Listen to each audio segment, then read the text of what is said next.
Hello, Maniacs, and welcome back to Maniacs of Horror. Here I am with my good friend, Doug Wolken. Yeah.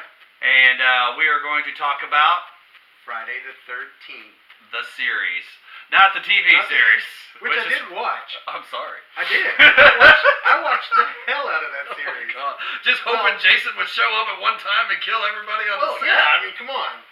But no, this is the movie franchise. The Jason Voorhees. Started off with Pamela Voorhees. Betsy Palmer. Yes, amazing. Love that woman. But probably the most profitable franchise in horror movie history.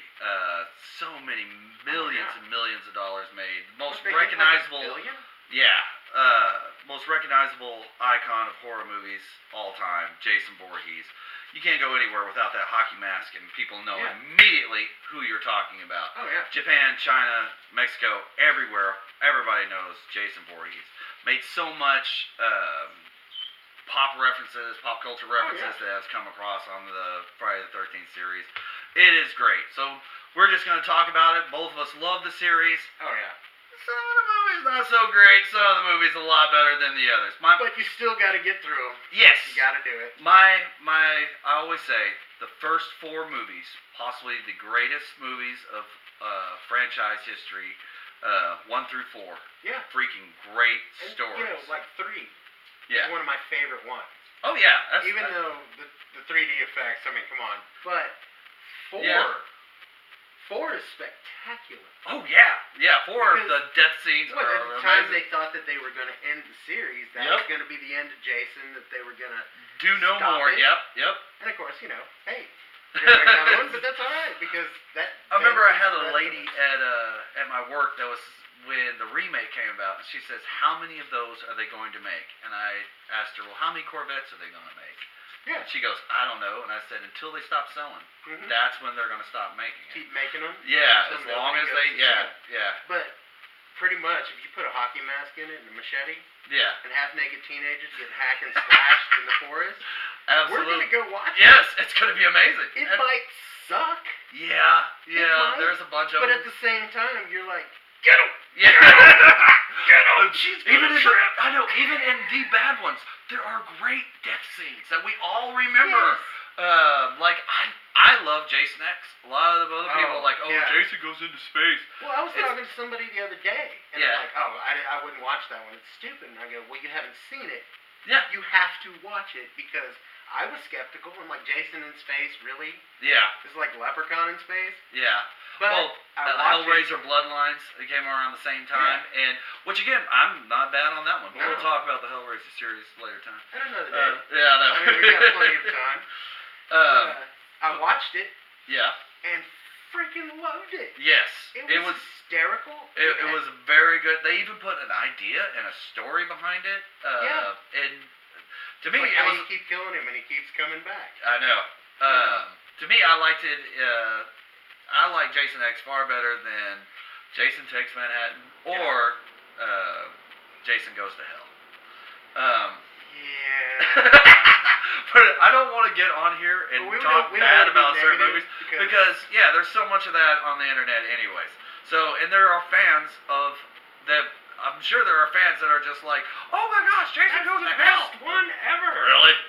All right. Okay, that's cool. If you dig it and you keep watching it, that's cool. Yeah, whatever you like, we're absolutely cool with it. And I mean, we might have to sit down and do a marathon, and I'm like, that one's coming up. But I gotta watch it anyway, because I gotta keep going. That'd be the time where I'd be like, who wants pizza? Come on, pal, I'll get some pizza right now. I'll go. We're gonna talk about that one? Yeah, I know. Here we are. I'll go get beer and pizza. What you like? You like pizza from Chicago? Because I'll go to Chicago and get some deep dish pizza while you watch this movie. But again, we do love the entire series, and we've watched every single one of. I mean, that was us growing up. Yeah, absolutely. I mean, you know. I know. 1980. Kindergarten, when we were probably first grade, when we were coming in watching those movies. And the movie poster. Oh, that first movie poster, those campers.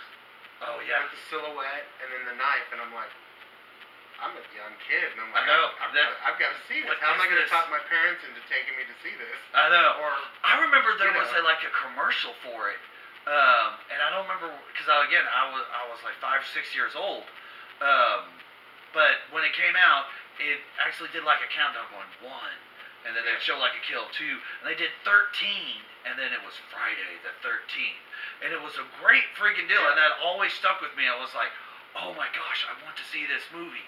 Yeah. And I didn't get to go see it at the theater because again I was way too young. I didn't either.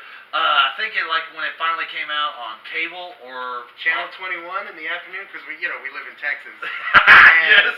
Back when Richie and I were growing up, any great classic or bad horror movie on a Saturday afternoon come on Channel 21 you could catch them, and that's pretty much where I saw Jason for the first time. I'm pretty positive. See, I saw it. I think it was on possibly HBO or some other cable channel. The first one I remember was the third one.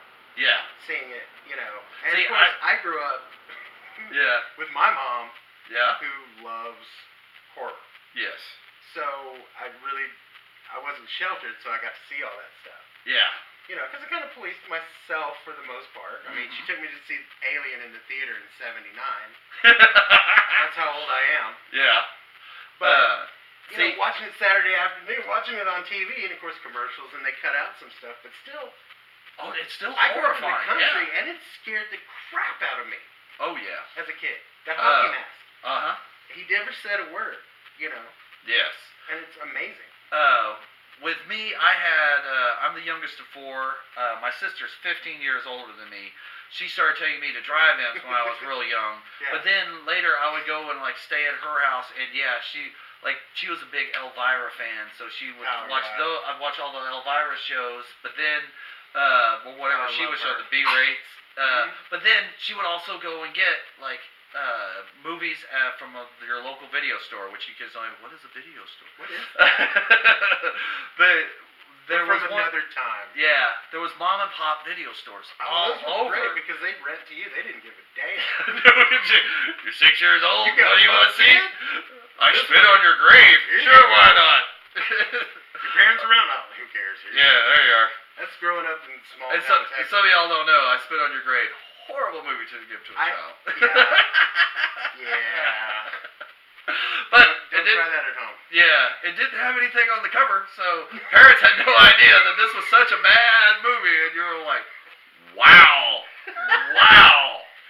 But, truthfully, also Friday the 13th later became my stuff that I could pass past my mom when I was 10 to 11 years old.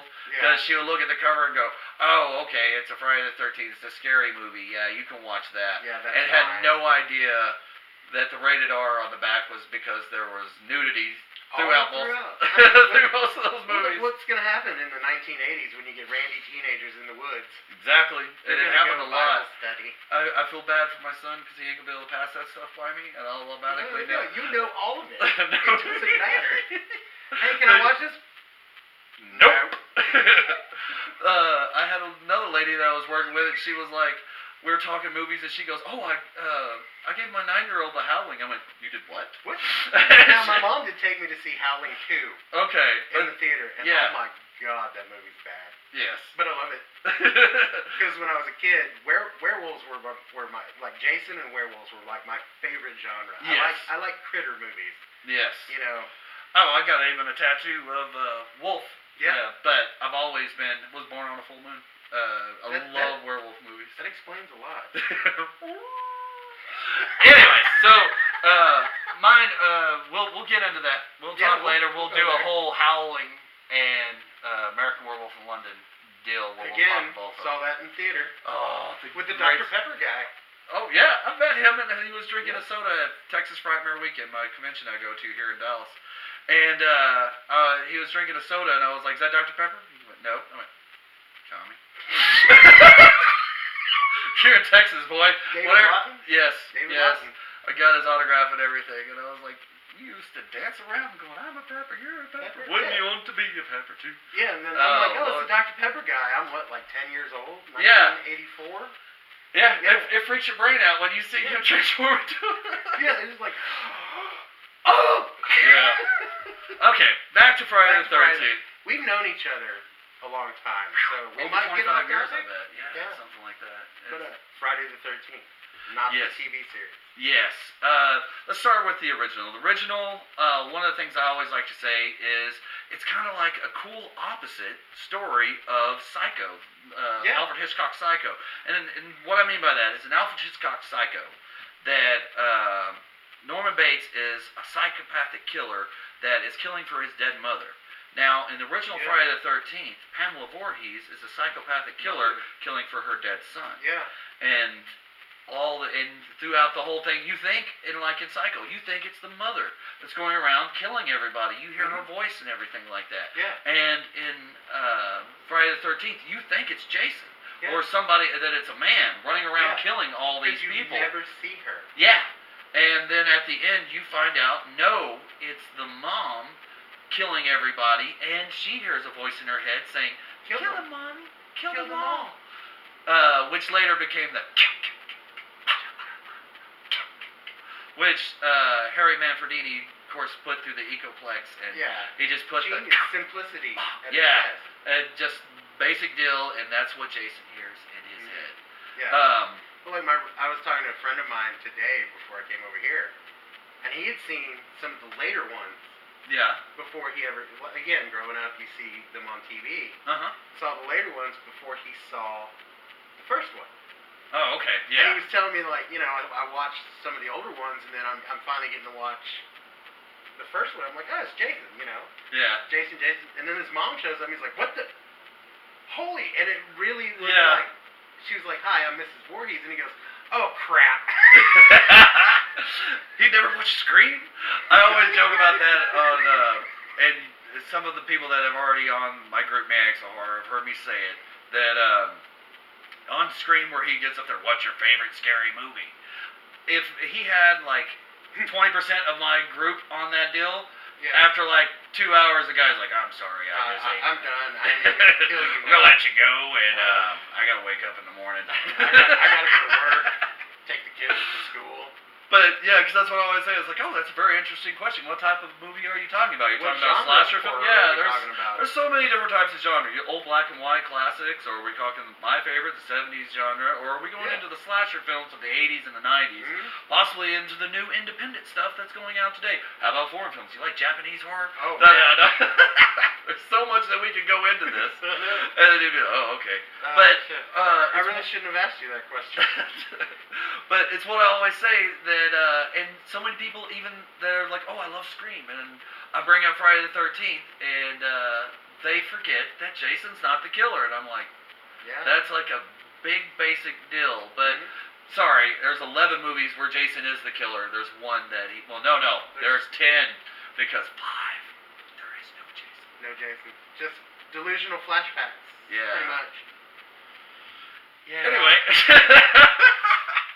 But it's so weird seeing that blue instead of the red. Yeah, I even always wanted to hear from the director if that was a definite choice, where it's always been a red to go, let's go with blue, that way it gives an insight that it's not Jason. Because apparently Jason was hacked to little bitty pieces by a 12-year-old. Yeah. In the fourth one. A 12-year-old Corey Feldman. Yeah, Corey Feldman. Who looks super, super freaking creepy at the end of that movie. Where he shakes his head. Oh my god. Because, I rewatched it today. I know.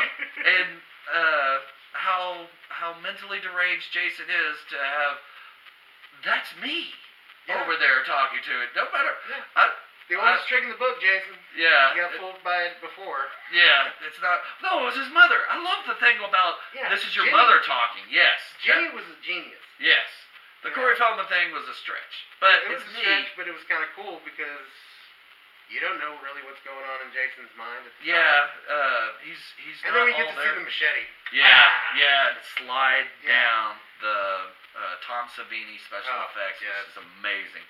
I believe he also only did the first and the fourth, but man, those are the two greatest, I would actually have to say. And again, I even like the second one. The second one also always kind of remind me of Town That Dreaded Sundown. The old hooded mask. The bag. Yeah, that was creepy to me. And then him jumping through the window at the end. Yeah. I slept next to a window. I made sure a lot of kids sleep. Yeah, I always did.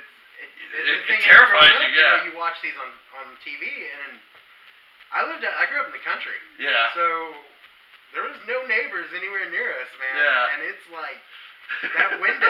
It's either gonna be Jason kill me or a werewolf from The Howling is gonna come through. Because those scared the crap out of me. But Richie and I will talk about that later. Yeah. With me, I lived in just out of the outskirts of Fort Worth, and which is it is still a pretty populated city, but we had Beach Street right there. Yeah. And there was always cars going down all night long. But to me, in my head, because the thing that I saw was Texas Chainsaw Massacre when I was really little, and that terrified me. But that's what I heard at the end of my street was, and it's just a car, but in my little 5-year-old head, it was that chainsaw, and he keeps running, but never gets to my house. And I know if I go to sleep, there's gonna be a chainsaw right through the wall, come right down and cut me right through my face. It's like I think it was over at my Aunt Sheila's house that I saw chainsaw for the first time with the cousins. Yeah. And Aunt Sheila was like, "Oh, they're watching a movie." They're watching a movie. Yeah. It's Pete's Dragon or something. No, it's not fine. Pete's Dragon. God bless you, Aunt Sheila. I love you. Of course, I'm old. That memory could be a little shaky. But yes. I know I saw it there for the first time. And again, one of the most iconic scenes ever. But okay, we'll talk on that. We keep jumping from subject to subject, but it's been a while since me and him got to sit and talk. Friday the 13th, the second one, I loved it. I also like watching it and seeing was just super creepy. Yeah, that was, and the way his face looked at the end of it, with a slight bearded lumberjack looking thing where he jumps. Spotchy hair and all that. Because Jason never looked like that again. It was just bald. Not really. Yeah, he was bald. He was pretty much a corpse. Not really. No, it wasn't until the sixth one that he come back as a corpse. But he looked like a corpse. He was completely bald. If I remember the timeline correctly, between 2 and 3 was a day. Yeah. It was actually a day. And it's funny, your memory plays tricks on you. Because like I said, I knew we were going to sit down and talk about this. And go to rewatch them. I was like, and that's like other movies, I never get tired of them. Never get tired of them. So, but I notice things now that I never noticed before. And again, like it was a day after 2. Yeah, because the lady at the store was watching the newscast on all the counselors that got killed the night before. Yeah. I know there's so much like that usually doesn't make the thing. That doesn't stay in your memories. What I'm trying to say. Yeah. Stuff that you don't remember, you're like, oh wow, so it's actually Saturday the 14th, I guess. Yeah. That's another movie for you. Oh my gosh. Actual name of a spoof horror movie, which is great. Anyways, so in Friday the 13th 2, the guy hanging upside down. Okay, it's good. Watch it again and notice that the machete is backwards. Yeah, he cuts him with the dull end. He cuts him with the dull end of the machete. Which again, when you're watching it, you're like, oh, what a cool scene. But then, once you've watched it 100 times, like many of you maniacs have, and you start going, whoa. And the dude in the wheelchair. Oh, yeah. He got him with the dull end. Yeah, which is just extra mean. It's just horrible for Jason to go, I'm not going to get you with a sharp end. Yeah. I'm going to be a blunt force trauma to your face. How strong Jason is. That wheelchair going down those steps in the rain was amazing. I know. It's almost like the ball in Changeling. Oh, yeah. How many different movies can we talk about while talking about one series? Oh, yeah, exactly. But if you think about it, how influential different movies is. And it was influenced by other great movies that we also like. And, like, of course, original Friday the 13th was started off from Halloween. If we're going to go into stuff, Halloween had such a great success that in Friday the 13th, Sean Cunningham pretty much just had a title. The idea. Yeah, he was like, that did great. We're going to do Friday the 13th. And the studios go, well, we'd love to see a script. And he went to his buddy and went, write me out a script. And I remember him talking about it because I saw him in an interview. He was like, so what do? I put him in the forest. Yeah. I put him in a camp. And pick them off one by one. Yeah. The simplest idea turned out to be the greatest thing ever. And yeah, it was just a great formula to keep making more and more, and we all loved them. And then the other genius part of they happened to see Dawn of the Dead, and they were like, who was the guy that did the special effects on that? Yeah. And they found out, oh, that's the guy who plays Blade, Tom Savini, is the special effects artist in that. And then Tom Savini, from what I hear, comes in and goes, hey, look, I want to do these, and Sean was like, well, that's not like Halloween. Halloween's Mind's Eye. And Tom Savini is like, well, we're going to change that. We're going to do it differently. Yeah, this is going to set us apart. People are going to come for the gory deaths. And that's what everybody remembers Jason's greatest kills. Him grabbing somebody in a sleeping bag and just smacking him against the tree. Which I rewind that repeatedly. Don't think ill of me.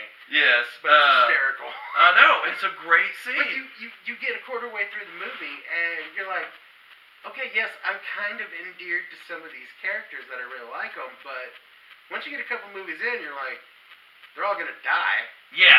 So how is he going to do it next? Yeah. That was one of the things they wanted to do is in Halloween, they really give you the backstory of all the victims, so you will feel more for them.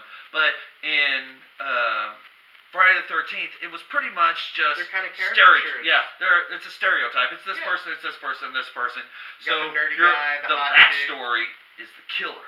The killer is going to be your protagonist. He's actually, and because it's a horror movie, he's going to be the one that's doing all the freaking killing. Yeah. And it's kind of like that scene in the second one. Is it the second one? The guy with the eyeball. Oh yeah, that's the second one, isn't it? No, that's the third one. It's the third one. That's the third one. Yeah. But it's almost because Crazy like, Ralph's still in the second. Yeah. Yeah, Crazy Ralph, and then we have the new crazy guy that shows up for that one scene. But with an eyeball. But I was watching it today, and I was thinking, did he see Jason kill that person? Yeah. And then take it upon himself to warn these kids to stay away? Yeah. Or is Jason just telling you, stay away, because if you come here, I'm just going to have to kill you? Yeah. It's got to be done. It's like it's got a death curse. Yeah. Yeah, that's the whole thing. But he's kind of like, he told me. Yeah, I know. He told me to warn you. And I'm like, well, you're crazy, dude. But the eyeball was gross, and I remember being a kid going. I always wondered what it was. Was it a horse eye? Is it a goat eye? What is it? Knows, but it was gross. I don't think it's big enough for a horse eye. Horses' eyes are really They're pretty large. big. Yeah, but it could be a goat eye. Yeah. Or a deer. Who knows? Could be a human eyeball. It is Camp Crystal Lake, and they had so many murders in the first two movies. Could have been an eyeball. Being the kind of nerd that I am, I noticed another thing today in 4 is when they're moving Tommy's bookshelf in front of the door. I'm like, I had that toy. I had that toy. I had that one. Yeah, I had that exact same thing. Dear Lord. Yeah, 4 is probably my favorite of all. Crispin Glover being not trying to be crazy, just being crazy. Crispin Glover, and we totally forgot Kevin Bacon. Oh yeah! Oh my gosh, the original young Kevin Bacon. Yeah. That's one of the things I like when people tell me that's like, oh, I don't like horror movies. There's so many bad actors, and I'm like, oh, like Kevin Bacon and Johnny Depp, Jack Nicholson, The Terror. Yeah, he was in The Terror, of course, The Shining. Yeah. All these amazing people, or you can also just go with the ones that have always done horror, like Vincent Price, Bela Lugosi, Boris Karloff. But we also know amazing talent in their deal. Anthony Hopkins been doing Magic, Silence of the Lambs, which they say is not a horror movie. That is a horror movie. Well, nobody took Dracula seriously until he put on the tuxedo. Yeah. I mean, if you think about it. Yep. That's when that book really started to actually make money. Yeah. Back to Jason Voorhees. The only thing I think we can also go off on is where Jason Voorhees has got ties from other old cool movies would be the in Part 6 where they put a tie into Frankenstein. Yeah. Because Jason has always been and the lightning bolt bringing Jason to life because he was dead in Part 4. Part 5 has nothing to do with the series, and then Part 6 he comes back like Frankenstein through a lightning bolt. Yeah, and he's always kind of been a Frankenstein semi-type of character. Yeah. Silent, very strong, large, lumbering killer. Yeah. but can kill you with gardening utensils at 100 yards. Yeah. One of my favorite deals about Jason. Spear gun? Yeah. I mean... that was the only bad stuff in Part 3, is they were going so much for the 3D effects. If they would have time period, 83, yep. Everybody was going back to that whole 1950s craze. Jaws 3, 3D, that was, oh my gosh. Yeah, Dennis Quaid. Yes. We're going to make a drinking game out of this later. It's like, how many movies can these two reference? Without staying on the subject of Friday the 13th. So we go through 1, 2, 3, 4. He's all still alive. Part 5, it is the ambulance driver over his own son who he left. He abandoned. And I thought about this today because I literally watched that one before I came over here. Not the greatest dad. And I'm like, okay, you're really mad about your son getting killed, and I understand, yeah, that was your son, but he didn't know you were his dad. I know. Yeah. And did he know about Jason? Like that's why I didn't get. Well, they're in the area. I know, but still, like, did he? Because at the end, he had clippings in his wallet. Okay. In the very end it's been so long since I've seen the 5, but yeah. The sheriff is showing. Yeah. The hot blonde lady. Yeah. Clippings that he had in his wallet. That's her actual character in the movie. Right. Hot blonde lady. Hot blonde lady. You're out there. Woo-hoo! Go to Texas Primary Weekend. We'd love to meet you. We would too. I mean, you were awesome. You fought hard. Yes. And another thing, that's what I mentioned to Richie earlier, what I loved about these movies is, Adrian King. Yeah. Love her. Yes. Chops the head off at the end of the first one. But as each movie goes, they're getting tougher and tougher. Oh, yeah. And tougher. In a time the final girls keeps getting stronger and stronger. Yeah. Where, the women are usually the ones that the guys had to protect and all that. But yeah. in these movies, they're the ones that usually made it. Yeah. If we show up and we're in a Friday the 13th movie, it's like, dude, we're both out. We better start telling some jokes so it'll be remembered. The fat, goofy guy, Shelly. I'm wearing glasses. I am automatically the nerd. I don't even get to say funny stuff. I'm sitting over here just going, hey guys, y'all remember this scene in this movie? You're done. Yeah. I never even get to use my horror knowledge. No. And that's what you were saying about the third one, that you were so happy to see Shelley die, who gave us the hockey mask. Shelley brought the hockey mask in Part 3. But he was like the only horror genre fan in the movie. And again, he was one of the characters that a lot of us could relate to. Yep. Maybe that's kind of why, and don't get me wrong, if the actor that played Shelley ever sees this, it's not that I really didn't like you, it's just... Well, no, he knows that's what his character was. He was supposed to be an annoying. Yeah, he's kind of annoying, and it's like... It's based after Franklin from Chainsaw. Maybe I saw myself a little too much in Shelley. Yeah. But then again, why did he pack the wetsuit? Yeah. I'm like, he was prepared for everything, I guess. I'm kind of like, okay. Yeah. It works for me because you got that cool shot, that iconic shot. Yeah. Of Jason, first time with the hockey mask. Yeah. Walking down that little walkway out of the barn. And he just kind of like, he's so cool and calm, just like, boom, shoots the harpoon gun. Yeah. Dead in the eye. And as a kid, you're like, oh! Oh, yeah. When that... Oh, God! Watching it today is like, we have so much better effects, da-da-da-da. But in 1984 when that came out... 83. Oh, my gosh. So when that came out, that was horrifying. Yeah. Even the snake, I already have an open mouth, and then I come at the screen, was terrifying in 83. Yeah. Yeah. And again, it's like, what I like is you never really get to see him at all. Yeah. In that movie until the hockey mask. Oh, yeah, yeah. A lot of the times he's a silhouette, you see his arms, you see his feet, you see... all this, but that first time where you really get a good glimpse of him. Yeah. He's got the mask on, and then an icon is truly born. Yes. That's what, 90% of all people, when they're like Jason Voorhees, it's the mask. The mask. And maybe, like, I saw somebody in an interview, I forget who it was, but they were talking about how the mask is just a blank. Yeah. It's just But it's so... You never would think that a goalie mask would be so terrifying. Yeah. Especially like lightning flash and there he is in the window and you're like, oh, you're dead. Yeah, there's no hope. There's nothing to go on. Another great movie in the series that we both like. Let's talk about it. Freddy versus Jason. Has one of the best Friday the 13th. Me personally. Yeah? One of the best Friday the 13th lines. Which one?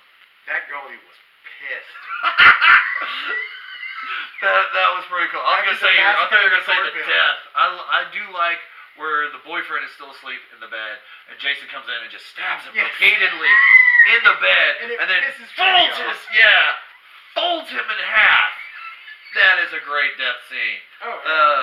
Because there's a lot of people like, oh boy, they're really jumping the shark on that one. And I was like, this is way after Jason Takes Manhattan. Jason Goes to Hell. There's other bad stuff. This one came back to a good storyline. Yeah. Freddy pretends to be Jason's mother to get Jason to be reanimated again. There's children in Elm Street. They are horrible children. You've got to go kill them, and that's Jason's motivation is to please his mother. Well, we don't really know Jason's motivation, but we take a stab at it. Yeah, it makes sense that way because he's always kind of. They did an excellent job on it. Yes. I think, and this is coming from two people who are big fans of the whole series. Yeah, both of them, Nightmare and Friday the 13th. So my only deal is they kind of made Jason a little weaker than he should have been. Like when all the kills, he was monstrous. And I do like when Freddy brings him into the nightmare and he's, why won't you die? Yeah, it's the first time Freddy's ever been against something supernatural like him. That will not die. And I don't even mind so much that he finds out what's in Jason's head, because Jason had a traumatic childhood that he gets into his head and all that. But the last deal where Freddy and Jason are both in the real world, Jason should be just stomping the dog shit out of Freddy. Yeah. Because Freddy isn't good. Freddy is good against people with no weapons of their own. I mean, the glove is iconic like the machete is. Yes. But it doesn't hurt Jason. Yeah. You can hit him in the head with a freaking machete and he doesn't die. No. There's nothing stops Jason. And I do like he puts him through a window and smashes him around and da-da-da-da-da. And Freddy has to think of ways to do, but that last deal where they're battling on the barge, that big like dock. Oh yeah. And Freddy is toe-to-toe, and I was like, no. That would last about 2 seconds. Yeah, Jason is a lot larger, and he has knocked someone's head off in previous movies. Y'all all remember the scene from Jason Takes Manhattan. Pow! He knocked a person's head off. Just glowing, crowning moment. He had his head knocked off. Take your best shot. Why? I would run away. No matter what. You don't let them take their best shot. No. It's like also always hating the horror movies where somebody comes across and they're like if you come across Jason's deal and there's the machete and everything, and they go, oh, this is dangerous, and they leave it there. Take that shit with you. Yes. If you can't even use it, that means he doesn't have it either. And just go throw it in the lake or some shit. Go hide it in a bush. Always keep your car keys on you, for the love of God. Don't drive crappy cars. Yeah. Know where you're running to, and don't look behind you. Just haul ass. Just go. Yeah. If he's gonna catch you, he's gonna catch you. Who cares? Yeah. Looking behind you doesn't stop him from catching you. He doesn't like, oh wait, you're looking. Nope. These are like angels in Doctor Who. Yeah. Oh my gosh. But there's so much that, and it's through Friday the 13th that we have a lot of those stereotypes of why doesn't this happen? Why doesn't that happen? Because it makes the movie fucking good. That's why. Don't smoke weed. Don't drink liquor. Yeah. Don't have premarital sex. Yep. Don't do. Because you will be dead. Yeah. By the end of the movie. Pretty much almost anything you do, you will be dead at the end of the movie. We were talking about it earlier about where it was Reggie in part 5 in the barn. Yes, but how he survived in the same possibly could have gone with Corey Feldman. I also always think when Corey Feldman comes down and says, "It's me, Jason." Jason might not really believe that it's him, but he doesn't kill children. No, he doesn't. Watch the movies. Jason, I think, does still see himself as a kid. And they even make references to it where he's a child in a man's body. Still. Yeah. Still. I'm sure, like, they've never gone into a deep deal of what happened from 1 to 2. In 1, Jason was supposed to have been a drowned little boy that he died. Yeah, in 1957. And then in 2, and in 2, he is a full-grown man, but... Well, if you think about it, she worked at the camp in 57. Yeah. And then the movie's in 80. Yeah. So, supposedly, he didn't drown. Yes. In the lake, and has been living as a feral... I know. I don't remember what they kind of said on that, but she totally says drowned, which means that's not... They found the body. Yeah, I know. Or they just assuming... I mean, it is 1957. It's like, well... That kid ain't breathing. He's dead. He drowned. We can't find him. But... Did you see the face? Did you see the face on that boy? I ain't gonna give that mouth to mouth. He was a little freaky looking. He might not even just been dead. He might have just been sitting there looking at him, and they were like, "That kid's dead." Look at that guy. He is hideous.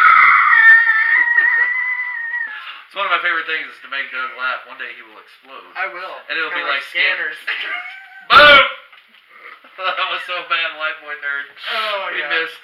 Yes. Okay, but the deal is, one of the things that you could think of is that if Jason's mother was watching him, that she probably did still treat him like he was, because he was not all there. Supposedly. Yeah, he is... He's a little slow, I guess. Yeah, not a little slow, very... He crawls like a three-legged baby if you go on slow. Can't swim. No. But of course, she was supposedly in the kitchen. Yeah. You know, because she was the cook, so she wasn't out there. And I understand. I mean, if camp counselors let my kid drown, I'd probably kill him. Oh, yeah. You know, and that's not an ambition. If there's any camp counselors around, well, one of my children drowned. Yeah, go ahead, buy me. So, but that he was always like we were talking about. He always did see himself probably as a child. Yeah. And doesn't attack the children hardly ever. He's after the counselors. He's after the adults. The ones that he actually sees are guilty, and I think he sees children as innocent. Kind of like a feral animal, because anybody that comes into his area, is fair game. Yep. Pretty much fair game. Cops. Yeah. Anybody. Yeah. Yeah. The claw hammer. Oh yeah. Into the sheriff. Oh man, that freaked me out as a kid. Just damn it. Oh. I know the things that you couldn't possibly understand the way it would feel, but it starts going through your brain that you're like, the pain of that right there. It's kind of like seeing another guy kicked in the nuts. Yeah. You kind of feel it. Yep. But again, like the backbreaking scene in that was done so well. And like they talked about how they made it where one guy is buried to his waist and the other guy actually was buried to his waist upside down with his legs hanging out, and then the crunching of the back. But it looked so real at the time, and you were just, oh my gosh. And the noise. Yeah, the great noise of snapping. Back breaking. Which reminds me, speaking of 6. Yes.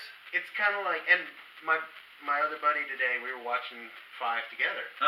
And you know, at the end of 5, because it's been a while for you, it ends with Pam. Okay. Isn't that her name? Yeah, I watched it today. This is bad. But she comes into the hospital room to visit Tommy, and the window's broken, and he's not in bed, and then the door closes, and behind her is Tommy wearing the blue mask, holding a knife. Oh, okay, yeah. And then it fades out. Well, fast forward to 6, Tommy's not really crazy anymore. Yeah, and just watches Jason get reanimated. Yeah, basically reanimates Jason because he has a fit of, I hate you, you know, look what you did to me. Yeah, and, you know. But if you saw him get reanimated, he's the reason, because he is such a badass freaking killer, then there's no hope. If he comes back up, you're screwed anyway. So and then he gets killed. 12 movies in the series. Always hoping for the 13th one. If they would, I don't even know if I really want them to wrap it up. It seems like that with the remake that was the wrap up was not enough. No, but also I was thinking about it today. The remake had a character that was basically Rob from 4. Yeah. It was the same character. Yeah, the remake pretty much came in and did 1 through 4 in one movie. Yeah. Which I actually enjoyed the remake. Yeah. I thought it was more 2 enjoyable. through 4 because it's Jason and not so much the mother. There's a little bit of the mother, but almost nothing. But yeah. I mean, we went to go see it in the theater, and the flashes to the red barn. I'm like, they got the red barn! I know. Movie nerd stuff, you know. Yes. Like, oh my God, there's a nod to the number 3. Yeah. The Higgins farm or whatever, the ranch or whatever it was. Yeah. With the hay bales and no horses. I know. Not one animal to eat all these. But she did say, my dad always wanted to buy a horse, but he always bought hay and never no horse. You know. Yeah. That's the dumbest thing. Chris, I had a big crush on you. Chris and Debbie. Yeah. From 3. Always had a big crush on those 2. You know. Might be Jenny. Jenny's pretty hot. But Jenny's pretty badass, too. Yeah, that was the other reason. She was a badass. And I'm a Chainsaw Massacre fan. Mm-hmm. She breaks out the chainsaw on Jason and scares the dog shit out of him. Yes. She immediately sets it down and runs out of the theater, runs away from it. Yeah. I've heard people say it ran out of gas. What chainsaw has that much gas? Yeah. And with even fire. It's kind of like when the gun runs out of bullets and they throw it at Superman. Which, yeah, he would never flinch before. It's just, bullets bouncing off me. Oh, shotgun. 3-pound gun? Oh my God, that would hurt. Yes. The bullets bounce right off. I mean, you know, and of course, Jason, the makeup. Oh yeah. Just gets better and better and better. And like you said, like we were talking before, Kane's makeup in 7. Yeah. Was so that is spectacular. Yeah, him coming up and you seeing all the bones in his back. Yeah. The mask ripping off from the front. All that. Which totally makes sense because he was a reanimated corpse. Yes. You know. The goo pouring out when she was squeezing on his head, and that, like they said, we want to put every wound that he's had in all the movies in this corpse that's fighting these people right now, and they did it, and it was so well done. It was brilliant. Yeah. Kane Hodder, the best Jason of all time. His movements are spectacular. Yeah, the way you can't get better than that. Yeah, I love all the guys. I love all of them. Oh yeah. But you know. Yeah. It's like, oh, you're toast, dude. Yeah. He just did such commanding. And you're gonna die. Yeah. There's no hope. You can run if you want, but it's just you're just gonna die tired. I'm fat and slow. I'd be like, all right, dude, just get it over with. I ain't gonna make it. I'd have to stop in 5 minutes and smoke a cigarette anyway. So, like, just want one, Jason?